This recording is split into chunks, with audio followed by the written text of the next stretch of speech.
الرحمن الرحیم وَإِلَىٰ مَدْيَنَ أَخَاهُمْ شُعَيْبًا، اور طرف مدین کے بھائی ان کا شعیب، قَالَ يَا قَوْمِ، إِلَىٰ مدین قصہ خامے سے دوسرے اور تیسرے دعوے کے متعلق ہے۔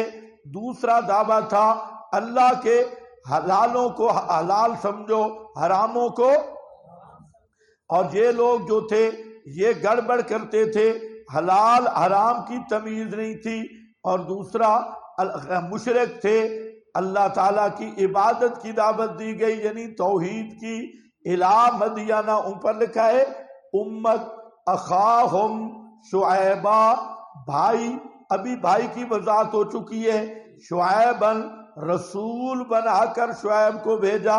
قال یا قوم، یہ فرمایا مقصد تبلیغ، فرمایا اے میری قوم، اعبد اللہ ما لکم من الہ غیرہ، انقلاب قلبی، کیا لکھا ہے؟ انقلاب قلبی، فرمایا اے میری قوم، اور قلبی انقلاب آتا ہے توحید کی وجہ سے، توحید کی دعوت دی تاکہ دلوں میں انقلاب برپا ہو۔ اے میری قوم اعبد اللہ وحد اللہ، اور نیچے لکھا ہے ہذہ دعوت الرسل کلہم، ابن کثیر، ہر پیغمبر کی یہی دعوت تھی، دعوت توحید۔ مالکم، یہ علت ہے اعبد اللہ کی، خیال کرو ریونڈیو والا معنی نہیں کرنا، اللہ کی عبادت کریں، اللہ کی عبادت نہیں، غیر اللہ کی عبادت نہ کرو، صرف اللہ کی عبادت کرو۔ اعبد اللہ ما لکم من الہ غیرہ، اس لیے کہ نہیں کوئی تمہارے واسطے تمہارے الہ اس کے سوا۔ تحقیق آ پہنچی تمہارے پاس بینہ معجزہ، ابھی بتا چکا ہوں، بینہ دلیل ہوتی ہے اس بات توحید اور اس بات رسالت کی، اس لیے معجزہ کو بینہ کہتی ہیں۔ میں ربکم میں اشارہ ہے، معجزہ نبی کے اختیار میں نہیں۔ فَأَوْفُوا الْكَيْلَ، مقصد تبلیغ اور انقلاب عملی انقلاب۔ فَأَوْفُوا الْكَيْلَ، پس پورا کرو کیل کو، ناپ کو، والمیزان، اور وزن کو، وَلَا تَبْخَسُوا النَّاسَ أَشْيَاءَهُمْ، اور مت کم کر کے دو لوگوں کو چیزیں ان کی، اور مت فساد کرو زمین میں بعد اس کی اصلاح کے، زمین میں اس کی اصلاح کے بعد فساد مت کرو۔ زمین کی اصلاح اللہ کی توحید ہے، زمین پر فساد شرک اور بدعت، شرک بدعت کر کے فساد مت بچاؤ۔ ذالکم خیر لکم، یہی چیز بہتر ہے دین اور دنیا میں، خیر لکم بہتر ہے واسطے تمہارے، ان کنتم مؤمنین، اگر ہو تم ایمان والے۔ بلا تقعدوا بکل صراط، اور مت بیٹھو ہر راستے پر، توعدون دھمکیاں دینے والے، وتصدون اور تصدون اور روکتے ہو اللہ کی راہ سے، من آمن بھی جو ایمان لائے ساتھ اس کے یعنی اللہ کے ساتھ، وتبغونہا اور تلاش کرتے ہو عوجا کجی، وَاذْكُرُوا إِذْ كُنْتُمْ قَلِيلًا، اور یاد کرو جب کہ تھے تم تھوڑے، فَكَثَّرَكُمْ پس بڑھایا تمہیں، وَانظُرُوا كَيْفَ اور دیکھو کیسے تھا انجام مفسدین کا، فساد مچانے والوں کا۔ وَإِن كَانَ طَائِفَةٌ مِّنْكُمْ، اور اگر ایک گروہ تم میں سے ایمان لایا، بالذی ارسلت بہ، ساتھ اس مسئلہ توحید کے بھیجا گیا میں، ساتھ اس مسئلہ کے، وَطَائِفَةٌ اور ایک گروہ لم یؤمنوا نہیں ایمان لایا، فاصبروا پس صبر کرو، حتیٰ یحکم اللہ، حتیٰ کہ فیصلہ کر دے اللہ پاک ہمارے درمیان، وَهُوَ خَيْرُ الْحَاكِمِينَ اور وہی سب سے بہتر فیصلہ کرنے والا ہے۔ اب ایک تو یہاں پر انکم لَتَعْتُونَ الرِّجَالَ پر حافظ ابن القیم کی عبارت ہے، اور یہ عبارت ہے کافی لمبی، اور جہاں پر بحث ہے فاحشہ کی، ہم جنس پرستی جس کو آپ کے ملک کا قانون بنایا جا رہا ہے، حالانکہ ہم جنس پرستی کہ حافظ ابن القیم رحمہ اللہ نے جہاں پر مفاسد تحریر کی ہے، یہ آگے پوری عبارت ہے ان کی مفاسد، تو اس کا پورا بیان نہیں ہو سکتا، یہ علماء کے لیے آپ خود دیکھیں، اس عبارت کا عنوان ہے مفاسد جنس پرستی۔ ہاں، کون سا بل پاس ہو رہا ہے؟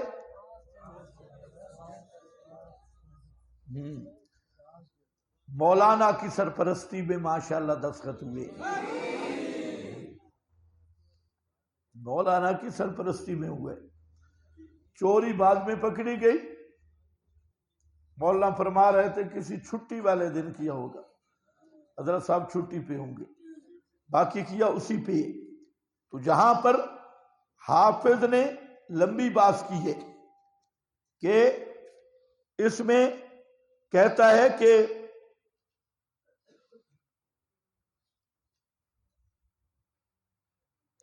ایک عبارت تو جہاں پر پیچھے ہے وہ بھی ذرا دیکھ لو، اب کیا کریں وقت بڑا کم ہے اور عبارتیں اتنی ہیں کہ علمان بلفیظ۔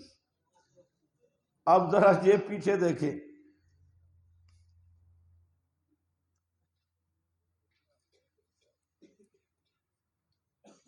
لِأَنَّهُ كَانَ مِنَ الْأَنْبِيَاءِ بَدَعَا قَوْمَهُمْ إِلَىٰ عِبَادَةِ اللَّهِ وَوَحْدَانِيَّتِهِ اولاً۔ یہ ایک سوال ہے کہ حضرت لوط کی دعوت توحید مذکور نہیں ہے، جہاں پر بھی واقع آیا تو فاحشہ سے منع کیا ہے، دعوت توحید کا ذکر نہیں، یہ ایک سوال ہے۔ اس کا جواب دے رہے ہیں کہ دعوت توحید انہوں نے دی کیونکہ وہ انبیاء میں سے تھے، اور ما ارسلنا من قبل کا من رسول الا نوحی الیہ انہ ان اعبدوا اللہ واجتنبوا الطاغوت، دعوت تو دی، اس کے بعد منع کیا ہے جو انہوں نے فواحش اور معاصی وغیرہ ایجاد کیے تھے، یہ امام ماتریدی ہے۔ ایک دوسرا، اس قوم کی جو بری عادتیں ہیں، نادیکم المنکر، وہ آگے آ رہا ہے ہود میں تفصیلاً، وہاں میں ذکر کروں گا۔ یہاں لفظ الفاحشہ آیا، المشہورۃ عنہم، اس الفاحشہ کا مطلب اتیان الذکور، ذکور، ہم جنس پرستی، اس کو لواطت کہنا مناسب نہیں ہے، یہ لفظ جو ہے یہ صحیح نہیں، کیونکہ یہ لوط حضرت پیغمبر کا نام ہے، تو ان کی طرف نسبت کرنے بہتر نہیں، ویسے جو کرتے ہیں تو مقصد ان کا ہوتا ہے کہ قوم کی نسبت حضرت کی طرف ہے، تو اس لحاظ سے کرتے ہیں، لیکن مناسب پھر بھی نہیں ہے۔ اتیان الذکور بہیہ من اکبر الکبائر، یہ اکبر الکبائر میں سے ہے، اور اس کے فاعل کی حد شافعی کے نزدیک، امام شافعی کہتے ہیں حد زنا ہے، وعلی المفعول بہ الجلد، اور مفعول بہ پر جلد ہے، لیکن یہ تب ہے کہ اضطراراً ہو، اگر اختیاراً ہو تو اس پر بھی وہی سزا ہے جو فاعل پہ۔ قال مالک و احمد، امام مالک اور احمد کہتی ہیں یرجم اللوطی، قوم لوط والے کو رجم کیا جائے گا، محسن ہو یا نہ ہو، یہ الام للشافعی، اور مسائل امام احمد۔ ہاں، ابن عباس کہتی ہیں کہ دیکھا جائے گا شاہد فل قریہ فیلقا من، اونچا پہاڑ دیکھا جائے گا، اس کو اوپر الٹا کر کے لٹکایا جائے گا، گرایا جائے گا، پھر اس کو پتھر مارے جائیں گے۔ یہ کون کہتے ہیں؟ ابن عباس۔ وبہی قال ابو حنیفہ، امام ابو حنیفہ رحمہ اللہ، ان کے نزدیک بھی اس کی حد یہی ہے۔ دیکھو مبسوط سرخسی کی اور حاشیہ ابن عابدین اس میں، اور فرماتی ہیں اہل علم کا اختلاف ہوا ہے لوتی کی حد میں۔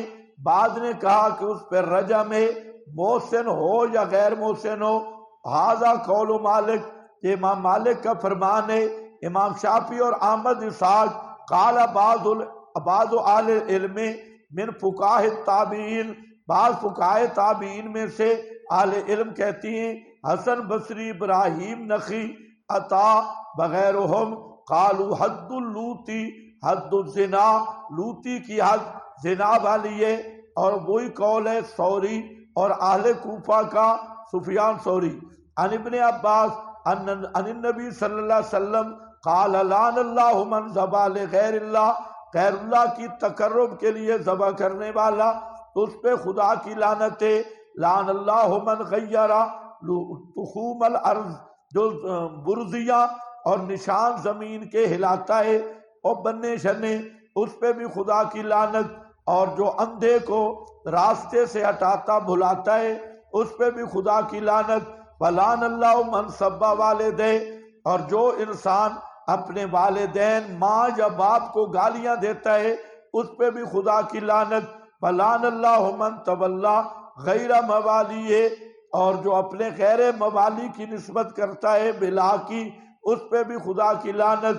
ولعن اللہ من عمل عمل قوم لوط، جس نے قوم لوط کا فعل کیا اس پہ بھی خدا کی لعنت۔ قالھا ثلاثا فی عمل قوم لوط۔ تو اس کا مطلب ہے آپ نے کبائر کی فہرست پڑھی ہے، اس میں کیا تھا کہ ایسا گناہ جس پہ لعنت کی گئی ہو وہ کبائر میں سے، یہ بھی کبائر میں سے۔ اس کے ضمن میں ایک غیر مقلدوں کا راستہ بھی بند ہے۔ غیر مقلد، اور یہ نوجوان اکثر پوچھتے ہیں، وہ کہتے ہیں اتیان فی الدبر جائز ہے۔ سمجھ گئے کہ نہیں؟ غیر مقلدوں کا مسئلہ کیا ہے کہ اپنی بیوی کے ساتھ اتیان فی الدبر والا مسئلہ، وہ یہ غیر مقلدوں کا مذہب ہے۔ ماشاءاللہ اچھے مذاہب ہیں ان کے بھی، ہاں، کہیں نکاح بالید ہے اور کہیں اتیان فی الدبر ہے۔ ہاں، یہ ان کے اچھے اچھے مسائل ہیں اور کئی آپشن موجود ہیں ان کے پاس۔ ہاں، کہیں بیوی کہیں ساس، سارے آپشن موجود ہیں۔ اس پر آگے آ گیا الی رجل اتی امرأۃ فی دبرھا، صحیح ابن حبان اس کی روایت کے ایک راوی پر اعتراض ہے۔ نیچے میں نے لکھا ہے راوی کون ہے؟ ابو خالد الاحمر، یہی سلیمان بن حیان ہے، لیکن اس پر پھر بات ہے کم از کم یہ حسن درجے کی روایت ہے۔ اسی طرح آپ صلی اللہ علیہ وسلم نے فرمایا کہ اخوف ما اخاف علی ان اخوف ما اخاف علی امتی اعمال قوم لوط، میں سب سے زیادہ ڈرتا ہوں اپنی امت پر قوم لوط کے عمل سے، کہ میری امت قوم لوط کے عمل میں مبتلا ہوگی، اس سے میں سب سے زیادہ ڈر رکھتا ہوں اور مجھے خوف ہے۔ سنن ترمذی ہے، انس کہتی ہیں من مات من امتی یعمل عمل قوم لوط نقلہ اللہ الیہم حتی یحشر معہم، جو عمل قوم لوط کا مرتکب ہے اور اس پہ پکا ہے، نقلہ اللہ الیہم، اللہ انہی کی طرف اس کو منقول کر دے گا، یحشر معہم، ان کے ساتھ وہ جمع ہوگا۔ عن ابی ہریرہ ان رسول اللہ صلی اللہ علیہ وسلم قال لعن اللہ سبعۃ من خلقہ، سبعۃ من خلقہ من فوق سبع سماوات، 7 آدمیوں پر لعنت۔ کیا ہے؟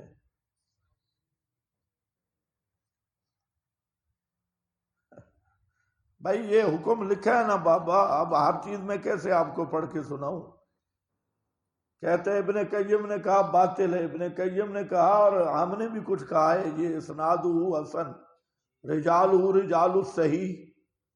لیکن فی ابی خالد، یہ پوری بات ہے نا بابا، میں نے کہا یہ حسن درجے کی روایت ہے، تو قابل استدلال ہے۔ ابن قیم نے جو کہا ہے ان کی اور سند کو اس نے کہا ہے، یا کہے بھی صحیح تو ابن قیم رحمہ اللہ کی کتابیں بہت ہیں، اس لیے اغلاط بھی بہت ہیں۔ ہاں بھائی سمجھ گیا کہ نہیں؟ ہاں چلو اتنا وقت، اب حاشیہ خود پڑھنا۔ آگے ذرا دیکھو، حافظ کی عبارت دیکھنی ہے، قولو فی اللباس اتاتون الفاحش ما سبقکم بہا من احد من یہ سورۃ الاعراف میں فرمایا تبینہ، اس سے واضح ہو گیا کہ ایک فاحشتن ہے، ایک الفاحشہ ہے۔ سمجھے؟ زنا میں کیا فرمایا؟ فاحشتن، اور اس عمل کے بارے میں کیا فرمایا؟ الفاحشہ۔ تو یہ عمل زنا سے بدتر ہے، سمجھے؟ ہوا فاحشۃ من الفواحش۔ الرفع فی اللباس، جب لونڈے بازی کی بات آئی تو جہاں پر معرفہ ذکر کیا، بذالک یفید انہ جامع للمعانی، یہ اس بات کی دلیل ہے کہ یہ تمام معانی کا جامع ہے۔ یہ نقطہ سمجھ آیا؟ حافظ کیا کہہ رہے ہیں کہ جہاں زنا کی بات آئی تو وہاں لا تقربوا الزنا انہ کان فاحشۃ کا نکرہ، اور اس کو کیا کہا؟ الفاحشہ، معرفہ ذکر کیا۔ اس میں فرق ہے کہ اس میں انواع فاحشہ سب جمع ہیں۔ الفاحشہ کما تقول، جیسے زید الرجل، کامل مراد ہے نا، کامل فرد ہے۔ الفاحشہ کا ونعم الرجل، یہ اتاتون الخصلۃ التي استقر فحشها عند كل احد فهي لظهور فحشها وكماله غنية عن ذكرها بحيث لا ينصرف الاسم الى غیرها۔ فرمایا دوسرا یہ کہ اس کا بے حیائی ہونا ہر ایک پہ واضح ہے، حتیٰ کہ جانوروں پر بھی، جانوروں میں بھی سوائے خنزیر کے یہ عمل اور اس فعل کا کوئی مرتکب نہیں، صرف خنزیر ہے۔ سمجھے؟ او بابے کیوں نہیں بول رہے؟ ہاں نذیر و قول فرعون لموسیٰ، جہاں اللہ تعالیٰ نے اس کا نام نہیں ذکر کیا، کہتا ہے الفاحشہ سے تعبیر کیا، کہتا ہے اس لیے کہ اس میں قباحت بہت تھی، اس لیے اللہ تعالیٰ نے نام بھی اس کا نہیں لیا، کہ اس کی قباحت اور قبو زیادہ تھا۔ الفالۃ الشنعاء الظاہرۃ المعلومہ لکل احد، جیسے فرعون نے کہا تھا فالۃ کا، تو نے ایک کرتوت کیا تھا، تو اس کرتوت کا نام نہیں لیا تقبیح کے اظہار کے لیے۔ تو جہاں پر بھی الفاحشہ کا وہ چیز ذکر نہیں کی، پھر اللہ تعالیٰ نے اس کو مؤکد کیا ہے کہ لم یعملھا احد من العالمین، کہ آج تک کسی نے یہ کام نہیں کیا، یہ پہلے لوگ ہو تم کرنے والے۔ پھر اس کی اور تاکید کی ہے، اس تاکید سے مطلب یہ ہے کہ اور دل متنفر ہوں اور طبیعتیں اس سے نفرت کریں کہ کیسا کام ہے کہ آدمی آدمی سے نکاح کرے، کیسا کام ہے جو آدمی آدمی سے نکاح کرے۔ فقال انکم لتاتون الرجال، یہ سورۃ الاعراف پہ، ثم نبہ، پھر اس کے استغناء پر تنبیہ کی ہے کہ جہاں پر مقصد کیا ہے؟ شہوتن، صرف شہوت مقصد ہے۔ عورت سے جو ہم بستری ہے اس میں کئی چیزیں جمع ہیں۔ اپنی بیوی کے ساتھ ہم بستری میں ایک تو حصول بود ہے، محبت کا حصول ہے، دوسرا لذت کا حصول ہے، تیسرا سکون اور راحت کا حصول ہے، چوتھا اولاد کا حصول ہے، اور ان اولاد میں پھر نیک متقی جو اس کے لیے سبب بنتے ہیں آخرت کی نجات کا۔ تو ایسی چیزوں کا وہاں مقاصد ہے، جبکہ جہاں رجال کے ساتھ وہ کیا ہے؟ صرف شہوت تن ہے، صرف شہوت پوری کرنا ہے، نہ جہاں محبت ہوتی ہے، نہ وہ تلذذ ہوتا ہے، نہ وہ جو مرد اور عورت کے آپس کے اندر ایک قلبی کرنٹ ہے وہ بھی نہیں ہوتا، کیونکہ جہاں دونوں ایک جیسی جنس ہے۔ تو اسی لیے حصول مودت، رحمت وغیرہ، یہ جس کی وجہ سے ایسی اللہ تعالیٰ مرد بیوی میں محبت رکھتا ہے کہ وہ اپنے خامند کی وجہ سے اپنے ماں باپ گھر سب کو چھوڑ کے خامند کے ساتھ محبت کرتی ہے۔ تو یہ وہ جنسی تعلق ہے جو بیوی کے ساتھ ہوتا ہے، یہ چیزیں مرد کے ساتھ تعلق رکھنے سے حاصل نہیں ہو سکتی۔ سمجھے کہ نہیں؟ اس لیے یہاں کیا فرمایا؟ صرف شہوت تن، شہوت صرف مقصد شہوت ہے، حیوانوں اور ڈنگروں والی، اور کوئی مقصد نہیں ہے۔ آگے اس نے پھر فائدے بیان کیے نکاح کے، ان کو تو آپ اچھی طرح جانتے ہیں، سسرال بنتے ہیں، اور آگے پھر رشتہ دار ہوتے ہیں، اولاد ہوتی ہے، پھر کوئی بھائی ہوتے ہیں، کوئی بہنیں ہوتی ہیں، یہ سارا خاندانی سسٹم، اس کے جو فوائد بیان کر رہا ہے۔ اور اگر یہ رسم جاری ہو جائے کہ مرد مرد سے نکاح کرے، عورت عورت سے نکاح کرے، تو اس کا کیا نتیجہ نکلے گا؟ کہ پورا معاشرہ جنگل بن جائے گا، پورا معاشرہ جنگل بن جائے گا۔ اب یہ ان لوگوں کی تہذیب لائی جا رہی ہے جو اپنے آپ کو مہذب قومیں کہتی ہیں، جو پورے ان کا ابھی تک خود خاندانی سسٹم نہیں ہے، وہاں نکاح شکاح یہ کوئی بات نہیں، جس کی جو مرضی ہے لے جائے۔ تو یہاں بھی وہ یہ سسٹم کرنا چاہتے ہیں۔ اللہ معاف کرے، اگر کسی آدمی کو صرف عادت پڑ جائے نکاح نہ بھی کرے اور اس فعل کا عادی مجرم بن جائے، وہ اپنی بیوی کے قابل نہیں رہتا۔ وہ اپنے بیوی کے ساتھ تعلق، اس کام کا سب سے بڑا نتیجہ یہ ہوتا ہے کہ آدمی بیوی کے ساتھ ہم مستری کے قابل بھی نہیں رہتا اور انین ہو جاتا ہے، اور اس کے اور بھی جو مفاسد ہے وہ اس سے زائد ہے، تو کتنی بڑی نعمت سے محروم ہو گیا۔ ایک اتنی بات بھی کافی ہے، باقی باتیں تو الگ ہیں، ان کی ترتیب بھی الگ ہے۔ خیر بہرحال جہاں پھر حافظ نے آگے فرمایا ہے کہ شہوت النساء دون الذکور فقلب الامر واقص الفطرہ والطبیعہ، تو یہ جو مردوں کو آنا ہے عورتوں کے علاوہ، اس میں مرد کو آئے گا، مرد کو اللہ نے مرد بنایا ہے تو وہ عورت والی عادت اختیار کرے گا، وہ عورت تجھے فطرت کے بھی خلاف ہے۔ بلہذا اسی لیے اللہ تعالیٰ نے ان کے دیار کو الٹا کر دیا، نیچے والے حصے کو اوپر کر دیا، کیونکہ یہ خلاف فطرت اور نقض فطرت کام تھا۔ اس کے بعد کہتے ہیں حافظ صاحب کہ اللہ نے اسراف کے ساتھ تعبیر کیا، جو حد سے گزرنا ہے، بل انتم قوم مسرفون، تو کہتا ہے فتحمل حل جا مثل ذالک او قریب منہ فی الزنا اکد سبحانہ ذالک علیہم بقولہ ساء سبیلا۔ حافظ یہ زور اس لیے لگا رہا ہے کہ بعض روافظ اس کے جواز کے قائل ہیں، بلکہ جو شیعوں کا یہ بڑا تھا توسی، تو اس کے بارے میں مشہور ہے کہ اس میں دونوں آلے تھے، ایک اس نے مرد رکھا ہوا تھا، اس کے ساتھ بھی اس کا نکاح تھا، اور عورت کے ساتھ بھی تھا، علامہ توسی صاحب بقولہ فی اللباد، سمجھ گئے؟ اب نجیناہم من القریۃ التی کانت تعمل الخبائث، جہاں اس عمل کو کیا کہا گیا؟ خبیث عمل۔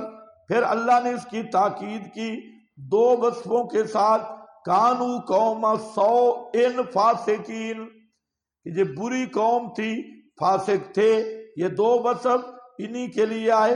پھر اللہ نے انہیں مفسدین کہا سورہ العنکبوت آیت 30 میں، پھر اللہ نے انہیں ظالم کہا سماہم ظالمین سورہ عنکبوت آیت 31 میں، کہتا ہے کہ اسی کو سمجھ لے کہ کبھی قرآن انہیں مسرف کہتا ہے، کبھی ظالم کہتا ہے، کبھی فاسق کہتا ہے، کبھی قوم سوء کہتا ہے، تو یہ ساری خرابیاں ہیں۔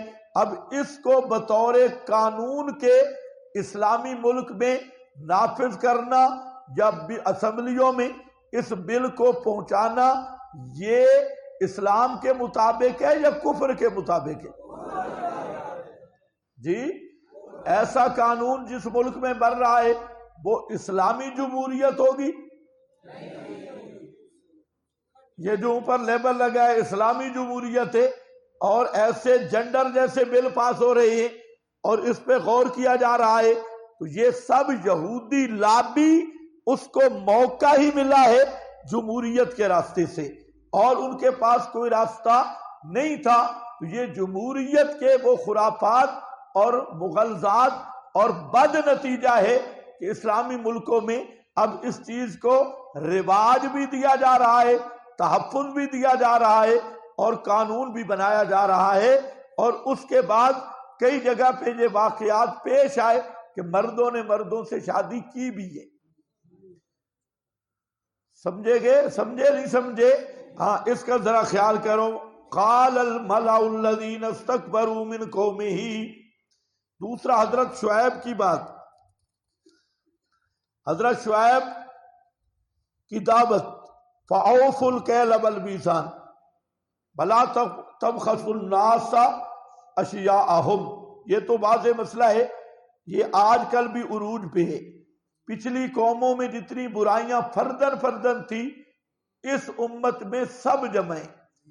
اب اگر آپ بازار میں جائیں ایک کنارے سے شروع آخر تک تو پھر آپ اندازہ کریں میں کتنے لوگ مسلمان ہیں۔ ہر ٹھگ آدمی بیٹھا ہے ٹھگنے کے لیے کہ کسی طریقے سے میں لوگوں کو ٹھگ لوں۔ ذالکم خیر، آگے ولا تقعدوا بکل صراط توعدون، مت بیٹھو ہر راستے پہ ڈرانے والے دھمکانے والے۔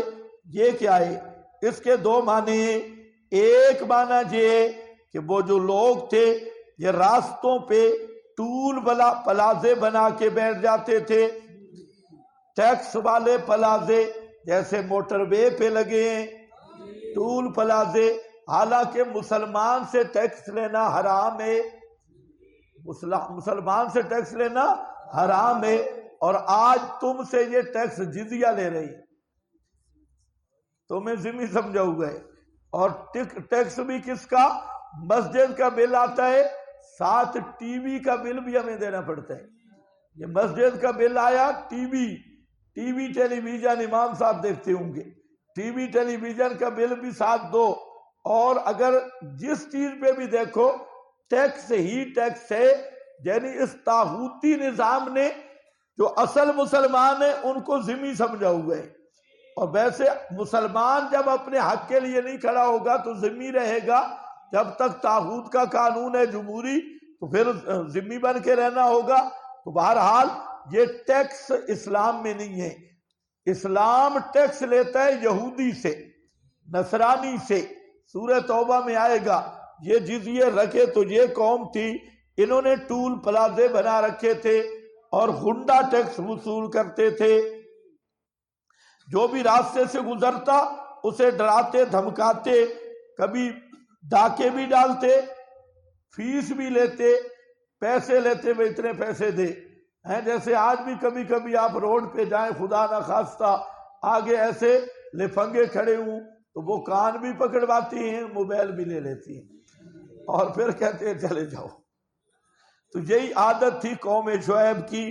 بلا تقعدوا بکل صراط، مت بیٹھا کرو۔ اور دوسرا معنی ہے کہ لا تقعدوا، دین کا راستہ مراد ہے کہ توحید کی راہ سے نہ روکو۔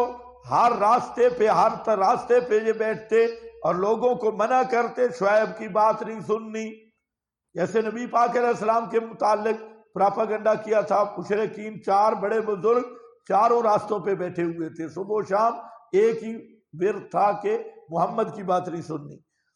توعدون وتصدون عن سبیل اللہ، اور روکتے تم اللہ کی راہ سے ان کو جو ایمان لائے، انہیں ڈراتے دھمکاتے تھے، اور ہیل اور بہانوں سے، مسئلہ توحید سے روکتے۔ تبغونہا عوجا، تلاش کرتے ہو کجی شبہات، شکوک و شبہات ڈالتے ہو توحید کے بارے میں. ہاں، اور یاد کرو یہ ترغیب ہے. تم تھوڑے تھے مال یا عدد میں، اللہ نے تمہیں زیادہ کر دیا. اور یہ بھی دیکھو کہ مفسدین کا انجام کیا ہوتا ہے. ان کان طائفۃ منکم آمنوا بس قال الملأ الذین استکبروا من قومہ لنخرجنک یا شعیب، کہا سرداروں نے الذین استکبروا، وہ جو بڑے بنے ہوئے تھے حضرت کی قوم سے، ضرور بھی ضرور نکال دیں گے ہم آپ کو اے شعیب. اور والذین، اور وہ جو ایمان لائے ساتھ تیرے، من قریتنا، اپنی بستی سے، یا لوٹو گے تم ہمارے ملتنا، ہمارے مذہب میں. قالا، فرمایا کیا، ولو کنا کارہین انعود فی ملتکم، باؤ سے پہلے معطوف علیہ مقدر نکالنا ہوگا. انعود فی ملتکم، کیا ہم لوٹیں گے تمہاری ملت میں، اگرچہ ہوں ہم کارہین، بیزار ہونے والے. قد افترینا، تحقیق ہم نے گھڑ لیا اوپر اللہ کے کذبا، جھوٹ. ان عدنا، اگر ہم لوٹ گئے تمہاری ملت میں بعد اس کے کہ نجات دی اللہ نے، منہا، ہمیں اس سے، وما یکون لنا، اور نہیں ہے ہمارے لیے یہ کہ ہم لوٹیں، فیہا، اس میں، یعنی اس دیر میں، الا ان یشاء اللہ، مگر یہ کہ چاہے اللہ. یہ جو ان یشاء اللہ ہے یہ استثناء تفویض کے طور پہ ہے، نہ تعلیق کے طور پہ.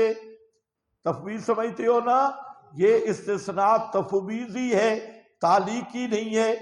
اللہ تعالیٰ کی قدرت کا بیان اور اپنے عجز کا اظہار ہے. نہ تردد فی الخاتمہ، خاتمہ میں کوئی تردد نہیں. ہاں، مگر یہ کہ چاہے ہمارا رب گھیر رکھا ہے، ہمارے رب نے ہر چیز کو ادروئے علم کے، اللہ ہی پر ہم نے بھروسہ کیا. ربنا، اے ہمارے پروردگار، فیصلہ کر دے ہمارے درمیان، ہماری قوم کے درمیان ساتھ حق کے، اور تو ہی ہے سب سے بہتر فیصلہ کرنے والا. قال الملأ الذین کفروا من قومہ، یہاں پر ایک زبردست اشکال ہے. لَتَعُودُنَّ، ان عدنا، ان نعود، تین کلمات آگے، جس سے پتہ چلتا ہے کہ حضرت شعیب کا پہلا عقیدہ انہی مشرکوں والا تھا معاذ اللہ. کیونکہ العود کا کیا معنی ہوتا ہے؟ جلدی بولو، ٹائم ختم ہے. العود کا کیا معنی ہوتا ہے؟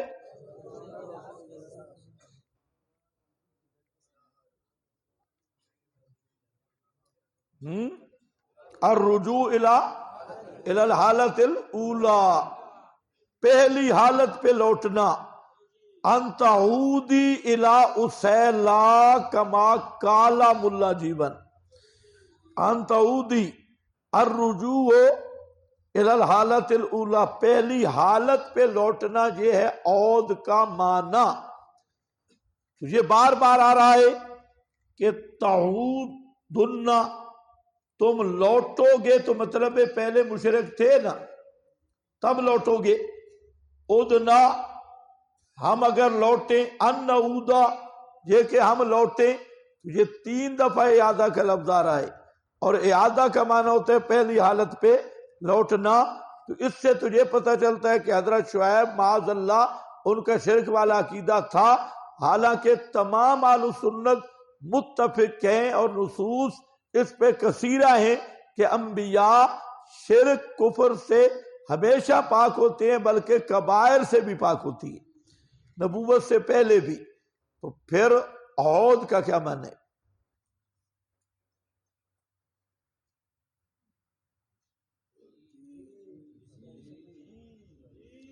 پھر عود کا کیا معنی ہے بھائی؟ سو رہو ماشاءاللہ، اچھی لگ رہی ہے نیند. علامہ اقبال نے اس قوم کو صحیح کہا ہے، ہم سے کب پیار ہے تمہیں نیند تمہیں پیاری ہے. شکوہ میں کہا کہ ہم سے کب پیار ہے تمہیں نیند تمہیں پیاری ہے. طبع آزاد پہ قید رمضاں بھاری ہے. طبع آزاد پہ قید رمضاں بھاری ہے. ہم سے کب پیار ہے تمہیں نیند تمہیں پیاری ہے. تو اب ذرا سنو، عود کا معنی عرض کروں اگر سنو تو جو مشکل ہے. اس کے کئی جواب بعض مفسرین کی جہاں قلم پھسل گئی، جہاں پر بھی اور سورہ انعام میں بھی ھذا ربی، حضرت ابراہیم نے کہا تھا چاند کو دیکھ کر ھذا ربی ھذا اکبر، یہ میرا رب ہے. انہوں نے کہا کہ حضرت ابراہیم نے پہلے سمجھا کہ یہی رب ہے. وہاں تو جواب چلو آسان ہے کہ وہاں تو مناظرہ ہو رہا ہے قوم کے ساتھ، اور یہ بطور مناظرانہ جواب ہے. یہ ارخاء العنان ہے. یہاں کیا جواب دو گے؟ ایک جواب میں دے رہا ہوں بہت اچھا.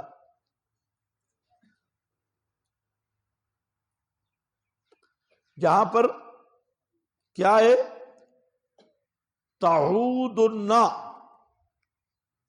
اے حضرت شعیب ایک کو نہیں خطاب، یہاں تغلیب ہے. کیا ہے؟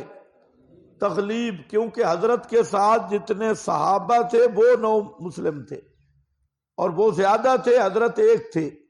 تو اس کثرت کو ایک پر تغلیب دی گئی. بات ختم. تینوں کا جواب آ گیا. پتہ نہیں تمہیں سمجھ بھی آئی ہے کہ نہیں؟ پھر بولتے کیوں نہیں سمجھ آئی ہے؟ تو بولو. تغلیب بار بار پڑھتے ہیں، اور کبھی ذوی العقول کو غیر ذوی العقول پہ تغلیب ہے، کبھی غیر ذوی العقول کو ذوی العقول پہ ہے، کبھی باپ کو ماں پہ ہے. کہہ دیتے ہیں ابا بین. ابا بین، اب 2 ابے تو نہیں ہوتے نا. ابا بین میں کیا مطلب؟ 2 باپ ہے. ابا بین میں ماں باپ. یہ کیا ہے؟ تغلیب. اور یہ اکثری قانون ہے، تغلیب اکثر ہو جاتی ہے کلام عرب میں. تو جہاں ایک شعیب علیہ السلام تھے، باقی ان کے جتنے مومن ساتھی تھے وہ سارے 9 مسلم تھے. تو یہاں تغلیباً خطاب ان کو کیا گیا ہے حضرت شعیب پہ غلبہ دے کر، کیونکہ وہ مومن زیادہ تھے، حضرت ایک تھے. تو لہذا یہ خطاب حضرت شعیب کو نہیں ہے، بلکہ یہ خطاب کس کو ہے؟ صحابہ کو ہے، حضرت شعیب کے ساتھ جو مومن ہوئے تھے. اصل جواب یہی ہے. باقی بعد نے کہا کہ عود کا معنی سیرورت والا ہے، ابتدا ہی سے. سمجھے؟ تو یہ عود کا معنی سیرورت والا مجاز ہے، اس کو لینے کی بھی کوئی ضرورت نہیں. بعد نے کہا کہ حضرت شعیب پہلے خاموش تھے، تو انہوں نے یہ سمجھا ہوا تھا کہ یہ ہمارا ہم مذہب ہے، ہم مشرب ہے، ہم عقیدہ ہے. تو وہ کہہ رہے تھے کہ اب بھی تم خاموش ہو جاؤ. جہاں ملت نہ ہے، خاموشی کی بات نہیں. اور یہ البتہ توجیہ ہو سکتی ہے کہ حضرت کوئی پیغمبر بھی نبوت سے پہلے شرک نہیں کرتا، لیکن دعوت بھی نہیں دیتا، خاموش ہوتا ہے. تو اس خاموشی سے مشرکوں نے اندازہ لگایا ہو کہ یہ بھی ہمارے مذہب پر ہے. تو اس لیے وہ کیا کہہ رہے ہیں؟ عود. لیکن اس میں جو خرابی ہے، کوئی سمجھدار ہے تو بولے کیا خرابی لازم آئے گی؟ کوئی خرابی نہیں. بہت بڑا عقل چاہیے. اس توجیہ پہ خرابی ہے زبردست. نہیں تم ایسے پرچیاں لکھتے رہتے ہو. اس توجیہ پہ زبردست خرابی ہے. وہ کیا ہے کہ لَتَعُودُنَّ. تو ٹھیک ہے کہ مشرک سمجھے ہوئے تھے ہمارے ہم مذہب ہے، لیکن آگے آیا ہے ان ادنا ان نعودا. حضرت شعیب تو نہیں سمجھے ہوئے تھے کہ ان کے مذہب پہ ہیں.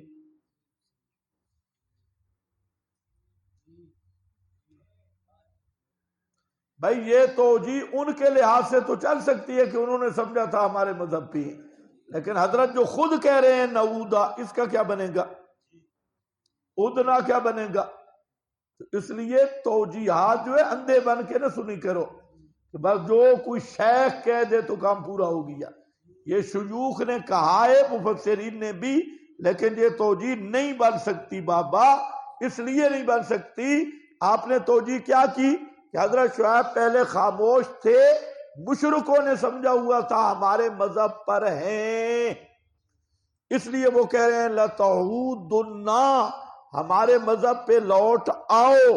آپ بے فکر ہو گئے، آگے کیوں نہیں سوچا کہ حضرت شعیب خود بھی ادنا کہہ رہی ہیں؟ وہ تو سمجھے ہوئے تھے ہمارے مذہب پہ، تو حضرت شعیب بھی یہ سمجھے ہوئے تھے کہ میں ان کے مذہب پہ ہوں. پھر بعد نے یہ توجیہ کی کہ جہاں عود سے مراد ہے خاموشی کی طرف لوٹ جاؤ. میں کہتا ہوں عجیب توجیہ ہے، یہاں پر خاموشی کی دعوت ہے یا فی ملتنا کی دعوت ہے؟ خاموشی کی طرف لوٹنے کی دعوت نہیں، فی ملتنا کی. تو میں نے جو بات کی اس پر کوئی اشکال نہیں ہے، آپ میں جرأت ہو تو پرچی لکھو. تو میں نے بات کی تغلیب ہے، سمجھے میری بات؟ ایسی توجیہ لاؤ نا کہ جس پہ کوئی اشکال نہ ہو. کیلا کولا تو بہت مل جاتا ہے، لیکن کیلا کو جب ہم آگے چلاتے ہیں تو کیلا چلتا نہیں ہے، پھر مجبوری بنتی ہے. تو یہاں ایک ہی جواب ہے جو میں نے دیا ہے، ورنہ یہ سہولت والا معنی بھی نہیں بنتا جہاں. اور لَتَعُودُنَّ فِي مِلَّتِنَا قَالَ آبا، یہ میں نے بتایا ہے کہ حمزہ کے بعد واو ہو یا فا تو اس کا معطوف علیہ مقدر ہوتا ہے. قانون ہے جب بھی حمزہ کے بعد فا آ جائے یا واو آ جائے وہ ہمیشہ معطوف علیہ مقدر ہوگا. تو جہاں نکالو معطوف علیہ، اَنَعُودُ فِي مِلَّتِكُمْ وَلَوْ كُنَّا، کہ ہم لوٹیں گے تمہاری ملت میں اگر ہوں ہم کارہین، دل سے بیزار تمہارے مذہب سے. تحقیق باندھا ہم نے اوپر اللہ کے جھوٹ، یعنی اگر ہم تمہارا مذہب اختیار کر لیں تو پھر تو ہم نے اللہ پہ جھوٹ گڑائے. اگر لوٹیں تمہارے مذہب میں بعد اس کے کہ اللہ نے ہمیں نجات دی ہے. منہا، دیکھو نجانا، اس کا پھر کیا معنی کرو گے دوسرے ترجیحوں پر کہ بعد اس کے کہ اللہ نے ہمیں نکالا اس سے. نجانا، ہم تمہارے مذہب سے ہماری جان چھوٹ گئی، تو معلوم ہوتا ہے پہلے وہی مذہب تھا نا. نجانا تب بھی ہے. کتنی تعویلیں کرو گے؟ تو جو میں نے بات کی اس پر سارا مسئلہ حل ہو گیا، اس پہ اشکال نہیں ہے. اسی کو قابو رکھو. منا وما یکون لنا ان نعود فیہا، ہمارے لیے ممکن نہیں ہے کہ ہم لوٹیں اس میں، یا ہمارے لیے لائق نہیں ہے کہ ہم اس مذہب کی طرف لوٹ جائیں مگر یہ کہ چاہے اللہ. میں نے بتایا کہ یہاں مشیت تعلیق کا نہیں ہے کہ اگر اللہ چاہے گا تو ہم مشرک بن جائیں گے، بلکہ کیا ہے؟ تفویض ہے. یہ کیا ہے؟ تفویض، اپنی عجز کا اظہار اور اللہ کے سپرد کرنا ایک، اور دوسرا اللہ تعالیٰ کا بیان قدرت الہیہ ہے کہ اللہ تو قادر ہے لیکن ہم تو ٹل لگا دیں گے. یہ اظہار عجز ہے، نہ تردد فی الخاتمہ. یہ اس سوال کا جواب بھی آ گیا. باقی انت خیر الفاتحین.